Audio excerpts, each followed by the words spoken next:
Hello, everybody. We're going to continue with on page 70, chapters 14 through 20, and we hope you enjoy reading with me. During arrivals, Frenchie stood at the narrow side of the yard outside the school, looking back at the glass door.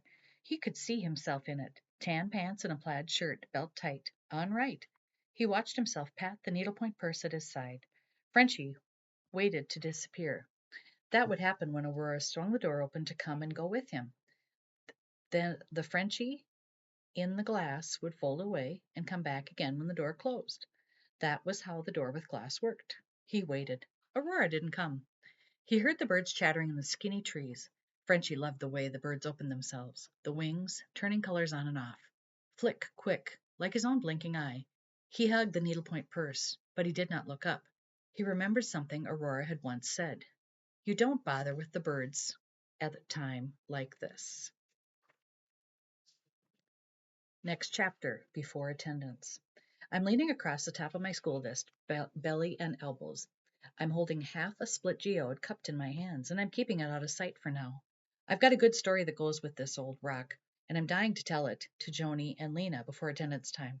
What do you have, Aurora? What is in your hands? Lena's dark eyes shine. Yeah, tell, said Joni. She scoots her chair in a little closer. Well, I say, have a look. Slowly I lift one hand away. All they see is a crusty brown rock in my palm. Oh, says Lena. What is it? Joni asks. Very slowly I turn the rock over and let them see the open side. Ooh, crystals, said Lena. Right, I say. Like diamonds, said Joni. Where did you get it, Aurora? I'll tell you the story, I say, but that's as far as I get. Someone calls my name. Aurora! I slide back out the top of my desk and settle into my chair. I look around and wonder if it is someone who thinks they need to speak to me about climbing the furniture. Aurora, I hear it again. Then I see Mr. Menkins in our doorway. Oh, hey, Mr. Menkins. He takes a few steps into the room. I'm surprised to see him there. Aurora, did you see Frenchie this morning? He asks. Yeah, I say. Did you come in together? Yep. Okay, Mr. Menkins says. Thank you. He hurries out the door. Huh, that was kind of weird. I shrug at Lena and Joni. But bet Frenchie's looking out a window, watching birds, I tell them. Probably, says Lena. She's seen how it is, how much he loves birds. Maybe he's in the bathroom, Joni whispers. Yeah, I say something like that. Then our teacher, Mrs. Beckia, wants our attention. Class, let's settle in and review today's schedule, she says. She turns toward the whiteboard. Darn, I say, there isn't time to tell the story of the geode. Next chapter, before attendance. Topher Menkins knew what to expect, when to expect Frenchie and Aurora. The bus schedule had pretty well ironed itself by the end of the second week of school. In respect for their friendship, and at the girl's suggestion, he'd been meeting the pair in the hallway, between the class door and the lobby. The distance was short. Administration had approved. But this morning, Topher reached the ever-changing tree mural in the school's front lobby without seeing either Frenchie or Aurora. He watched the stream of kids whose heads were, on average, about level with his own nose. He rose onto his toes, stretching upward for a better view of the bus circle. Could he have already missed them? Ah, there, he thought. He recognized a cluster of kids who were coming through the front door at the school, a back of the bus bunch. This group was on his radar for two reasons. One, they rode Frenchie's bus, and two, he'd overheard one of them calling Minnie Menkins behind his back. Easy for Topher to shrug it off, no denying that he was probably the shortest staff member these kids have ever met. He'd also been an elite college gymnast and knew the benefits of a low center of gravity. So these were kids from the same bus, but something wasn't right. Frenchie and Aurora always sat up front. They should have entered the building well before this backseat bunch, the illustrious citizens of Mountain View School. Topher stepped onto the path, stood tall, and put up his hand. 1 second, please, he said in the best Mr. Menkins voice. Was Frenchie on the bus this morning, or Aurora? The bunch shrugged in unison. They avoided eye contact. But one voice answered, We sit in the back. Never really see them. Probably gone down the hallway already. Right, Topher said. Onward then. Thank you. Have a good day, people. He thought to dash out and ask the bus driver, but it was too late. She'd already pulled through the loop. Before he went in search, he leaned around the glass partition to speak to the school secretary. We don't have a sick call on Frenchie Livernois this morning, do we? On Frenchie? The school secretary scrunched her brow. She checked all the post-it squares on her desk, and then the computer screen. She shook her head. No, nothing. Okay, didn't really think so. I'm supposed to receive a message if he's going to be absent, and I don't have one. I must have missed him, he said, keeping his voice even. But in truth, Topher Menkins was mystified and a little worried as he hustled down the hall. Frenchie had a terrific second week and only one upset on the playground last week, but Topher's concern grew when he didn't find Frenchie in the classroom. There had to be an explanation. Aurora? He hurried down the hall and peeked into her classroom, and there she was at her desk, on it, actually, belly surfing and talking to two new girls. She had her feet hooked to the back of the chair, and it bobbed as if she were towing it behind her. But no Frenchie. He stayed long enough for her to tell him, yes, Frenchie was in school today. He double timed it into the boys' bathroom to see if Frenchie had made a stop, and then back to the classroom for one last look in an empty desk. Topher took no chances. He dialed the school office from the hall, and as he turned full circles, looking up and down the corridor, still hoping to spot the boy, the secretary answered. Topher informed him that he may have a problem. He did not have eyes on Frenchy Livernois. Please inform Principal Wilmer right away.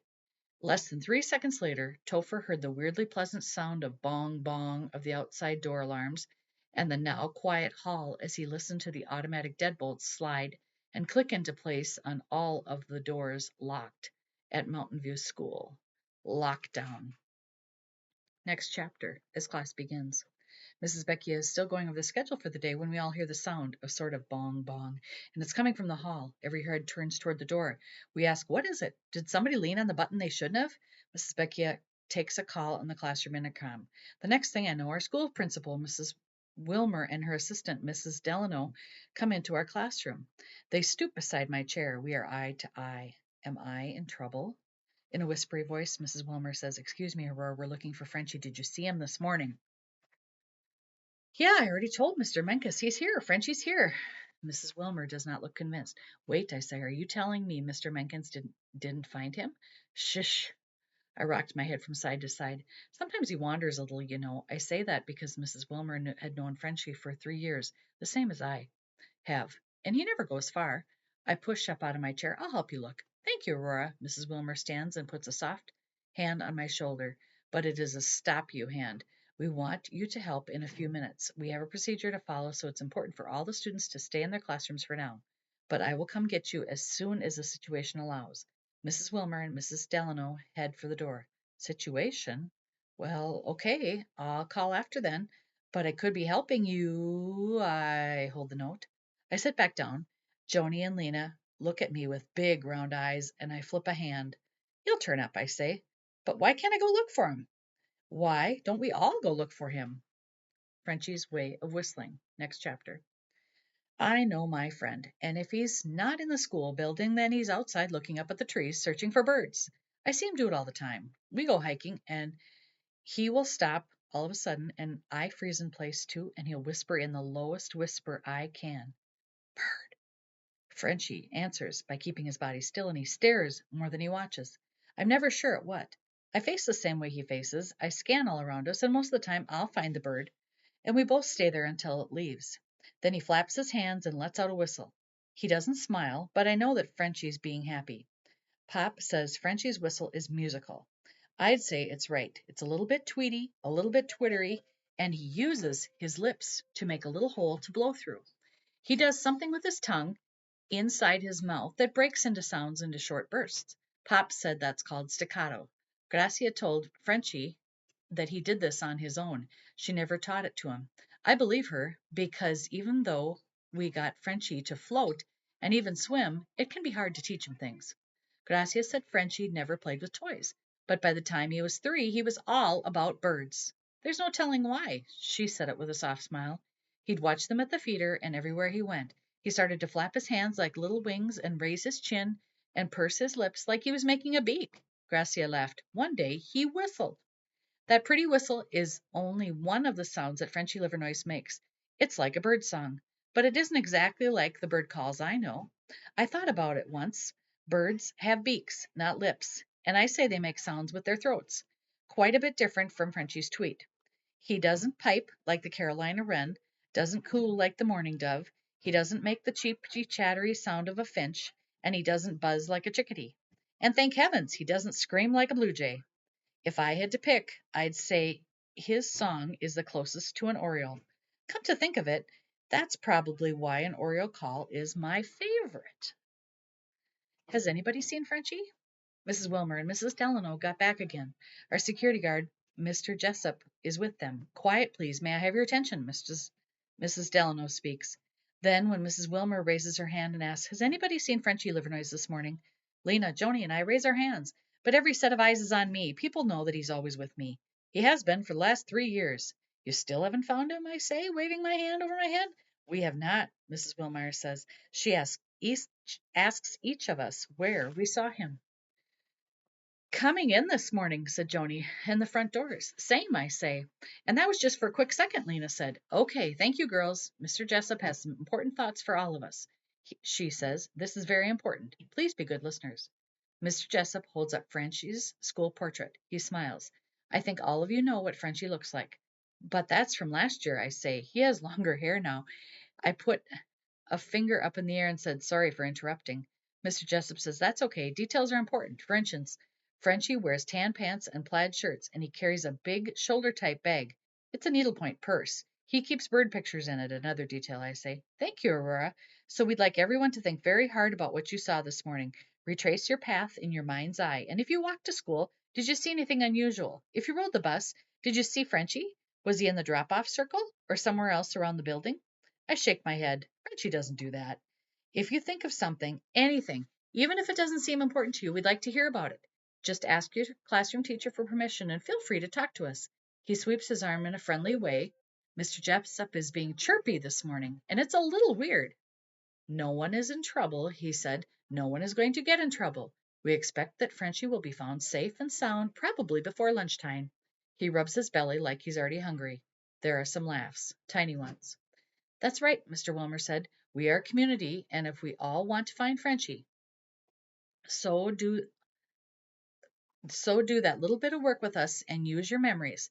Think about that this morning, she says, and please, if you have ideas, and if you know what Frenchie likes to do, something that you have seen him take an interest in, please let us know. Our police and the security guards from other schools are arriving to help us look. The police? You see them outside the window and in our hallways. They may pop into your room. Thank you all very much. She adds a soft smile. She and Mr. Jessup stand together near the door. They talk in low voices. Aurora, Lena whispers, Are you all right? Well, I think I am. But that part about the police? Shh. I know, Joni shrugs her brow. Older kids are looking at me. I think everyone expects me to be bonkers right now. Should I be? I lean across the desk to get closer to Joni and Lena. Frenchie doesn't get lost, I say. The more you get to know him, the more you'll see it. We hike all over the woods, bird watching and rock hunting, and Frenchie makes it home before me most of the time. He helps me get unlost, unlike a human compass, or like a human compass. Joni nods. He was the first one back to our trailer head the day we hiked Hidden Ponds Loop, she says. He always knows the way. I think how this past weekend, Frenchie and I were out for hours in one of our favorite places, Sundrop Meadow, right behind our houses. And on the way home, I kept picking up rocks and stopping to throw them. Soon Frenchie was out of sight. I don't worry when this happens, but I hustled a little to catch up. We crossed the blueberry fields, and then I saw his plaid shirt and reddish square of his needlepoint purse disappearing into the pines up ahead. I stopped at his house to make sure he was there, and I wasn't even up the steps when Gracia called out from the kitchen window, He's here. Thanks, Aurora. Aurora, Mrs. Wilmer is speaking to me. Will you come now? She says. We could really use your help. I'm on my feet. I follow the adults into the hall. Weird look to the place.